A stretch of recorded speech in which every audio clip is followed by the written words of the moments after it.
En trading, on est tous passés par là. Cette espèce de quête sans fin pour trouver la solution technique, la stratégie magique qui va tout régler. Mais et si la vraie solution ne se trouvait pas sur le graphique, mais juste derrière? C'est de ça qu'on va parler aujourd'hui. Ah, le jargon. FVG, order blocks, liquidité. On s'y perdrait. On a l'impression que chaque nouveau concept, c'est la pièce qui manque au puzzle. Alors on accumule, on apprend, on se dit allez, le prochain truc, c'est le bon. Mais cette recherche est souvent épuisante et franchement, elle nous détourne de l'essentiel. Et ça nous amène à la question centrale, la vraie question. Est-ce qu'on manque vraiment de technique ou est-ce que le problème est ailleurs, bien plus profond? Et si tout ce savoir qu'on empile n'était pas la clé du problème? C'est une idée un peu dérangeante, mais elle est cruciale pour avancer. Alors, plongeons là-dedans. On va d'abord parler de ce que j'appelle l'illusion de la suffisance technique. C'est l'énorme fossé qui existe entre ce qu'on voit sur un graphique et ce qu'on fait réellement quand la pression monte. Voilà, c'est peut-être une des phrases les plus dures à avaler quand on trade. La technique, ça ne suffit pas. On peut avoir l'analyse la plus brillante du monde, si au moment de cliquer tout part en vrille, eh bien cette analyse ne sert à rien. C'est nécessaire, bien sûr, mais c'est tellement loin d'être suffisant. Regardez cette comparaison, elle est parlante. Expliquer une structure sur un graphique après coup, facile. Mais rester stable, le cœur qui bat un peu moins fort quand son propre argent est sur la table, c'est une autre histoire. Repérer une zone clé, c'est une chose. Mais avoir la discipline, la patience, d'attendre que le prix y arrive, sans sauter dans le train en marche par peur de rater, c'est là que le vrai jeu commence. Et la conséquence directe, c'est ça. On peut avoir totalement raison sur la direction du marché et quand même perdre de l'argent. Pourquoi? Parce qu'on se sabote. On entre trop tôt, on met un stop trop serré, on sort bien trop vite. Ces erreurs-là, elles ne sont pas techniques, pas du tout. Elles sont purement comportementales. C'est le doute, la peur, l'avidité qui transforment une bonne idée en une perte frustrante. Bon, alors si le problème vient pas de la technique, où est la solution? Eh bien, il faut simplement changer de focus, arrêter de ne regarder que les graphiques et commencer à se regarder soi. Le but du jeu, c'est de construire l'opérateur. L'opérateur, c'est qui?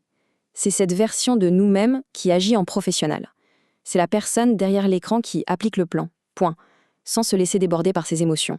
C'est l'idéal à atteindre, le modèle à construire. Et regardez bien les qualités de cet opérateur. Il attend, il ne court pas après le prix, il accepte de ne rien faire, il respecte son risque. Ce ne sont pas des compétences techniques, ça. Ce sont des traits de caractère, des habitudes. Savoir se maîtriser soi-même est bien plus important que de maîtriser 10 indicateurs. C'est la gestion de ses propres impulsions qui fait toute la différence. J'aime beaucoup cette analogie de la construction. Imaginez, votre stratégie, c'est le plan de la maison. Vos outils, la plateforme, les graphiques, ce sont les matériaux. Mais les fondations, ce qui soutient tout le reste, c'est vous, c'est l'opérateur. Si les fondations sont fragiles, si l'opérateur est instable, peu importe la qualité du plan, la maison finira par s'écrouler. On dit souvent que 90% du succès en trading, ce n'est pas de prédire le marché, c'est de se contrôler soi-même. Et c'est tellement vrai. On ne contrôle pas le marché, jamais. Par contre, on a un contrôle total sur quand on entre, où on place notre stop et si on respecte notre plan. C'est là notre seul et unique pouvoir. Parlons maintenant d'une compétence qui peut sembler bizarre, mais qui est absolument essentielle, le pouvoir de ne rien faire. On pourrait appeler ça l'inactivité professionnelle. Réfléchissez à ça une seconde. On a cette image du trader qui est toujours actif, qui clique tout le temps. Mais et si la décision la plus pro, la plus intelligente, c'était justement de ne rien faire? De garder ses mains loin de la souris parce que, tout simplement, les conditions ne sont pas bonnes. Parce que ne pas trader, ce n'est pas une occasion qu'on rate. C'est une décision active qui rapporte gros. D'abord, on protège son capital. Ensuite, on préserve son énergie mentale pour les vraies bonnes opportunités. Et surtout, on renforce le muscle de la discipline, on respecte son plan. Accepter de ne rien faire, c'est une immense preuve de professionnalisme. Voilà, tout est dit ici. Le but du jeu, ce n'est pas d'être le plus actif, c'est de savoir exactement ce qu'on attend et d'agir uniquement à ce moment-là.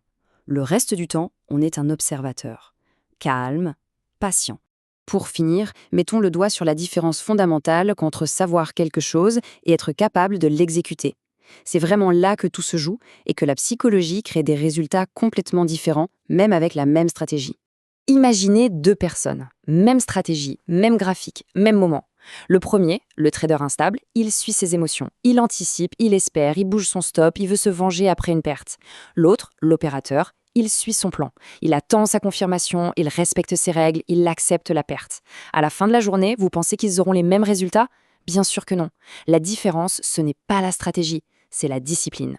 Donc si on a déjà une stratégie qui tient la route, le prochain palier de progression, il ne se trouve pas dans une nouvelle formation ou un nouvel indicateur. Non, il se trouve dans un travail sur soi.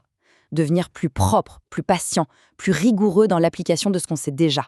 L'objectif, c'est d'enlever du bruit, pas d'en rajouter. C'est la question à 1 million.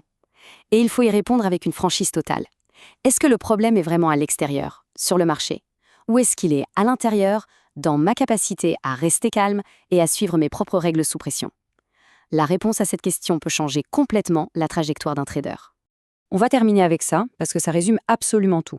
Le marché ne se soucie pas de ce qu'on sait. Il récompense ce qu'on est capable de faire de manière consistante. Le savoir, c'est facile à trouver. Mais la capacité à exécuter ce savoir calmement et proprement, jour après jour, c'est ça qui fait un pro. Le vrai travail, il est là. Construire la personne capable de cette exécution.